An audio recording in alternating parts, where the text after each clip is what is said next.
Assalamualaikum warahmatullahi wabarakatuh. Di sini saya akan bahas masalah ciri-ciri DC pinjol yang biasanya akan datang ke rumah kalian. Jadi gini teman-teman ya, yang pertama-tama kita perlu tahu bagaimana cara kerja DC pinjol sebenarnya. Jadi ketika mereka akan mengunjungi rumah kita, hal yang perlu kita ingat adalah kita itu sudah telat berapa hari. Apakah sudah sebulan ataukah baru seminggu?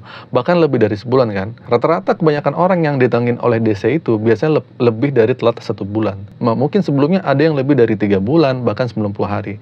Namun sejak Kredivo menerapkan penagihan setelah 1 bulan, sekarang kebanyakan aplikasi pinjol sudah melakukan hal yang sama, yaitu katanya 1 bulan aja DC-nya itu datang. Tetapi kita itu tidak perlu khawatir tentang hal ini. Nah, di sini akan saya bahas tanda-tandanya DC lapangan itu akan datang ke rumah kita atau tidak. Ketika kita telat bayar atau gagal bayar. Mungkin dalam seminggu atau 2 minggu. Mungkin dalam seminggu 2 minggu mereka itu akan intens menghubungi melalui SMS, WA, telepon, dan sebagainya. Namun jika kita tidak melihat kehadiran mereka, meskipun sudah dijanjikan akan datang, bisa jadi ada alasan lain seperti urusan mendadak atau tuntutan dari nasabah lain yang akhirnya DC pinjol ini akhirnya nggak datang ke rumah. Nah, sekarang dalam pemilihan siapa yang akan ditagih lebih dahulu. Misalnya dalam satu kota nih, bukan hanya kita yang akan ditagih. Bisa jadi banyak orang yang di luar sana yang gagal bayar juga di pinjaman itu. Jadi, apa yang membuat DC itu datang ke rumah kita lebih dulu? Bisa bermacam-macam ya, dan tidak hanya tergantung pada kita saja. Ada beberapa faktor penting yang perlu diperhatikan.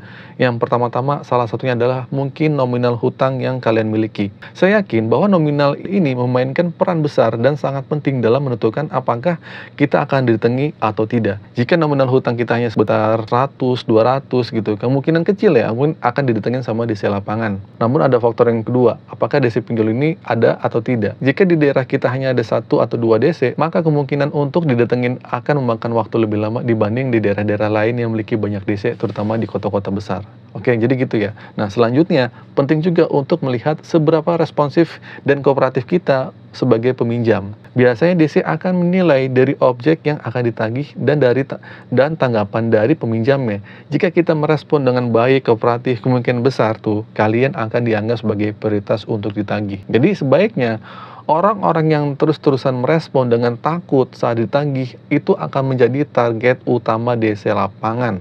Ya, bisa jadi seperti itu.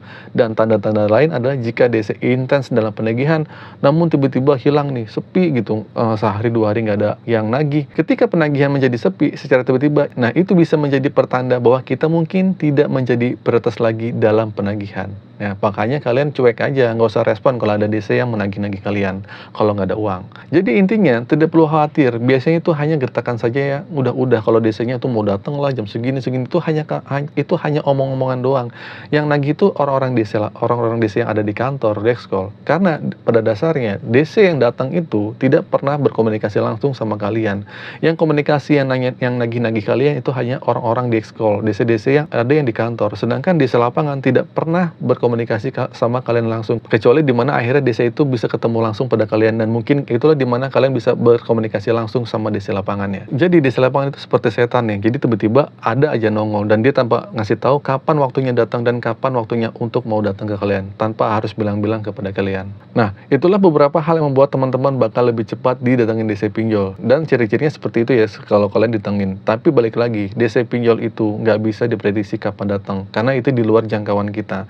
Ya, kalau kita telat baru seminggu 2 minggu ya saya rasa sih itu agak kecil lah datengin. Tapi ada kok orang yang baru telat seminggu itu didatengin sama DC. Jadi nggak ada patokan resmi kapan DC lapangan itu bisa datang atau enggak. Ciri-ciri seperti ini adalah ciri-ciri yang mungkin kebanyakan orang mengalaminya seperti ini. Oke, itu saya teman-teman. Semoga video ini bermanfaat. Akhir kata dari saya, Assalamualaikum warahmatullahi wabarakatuh.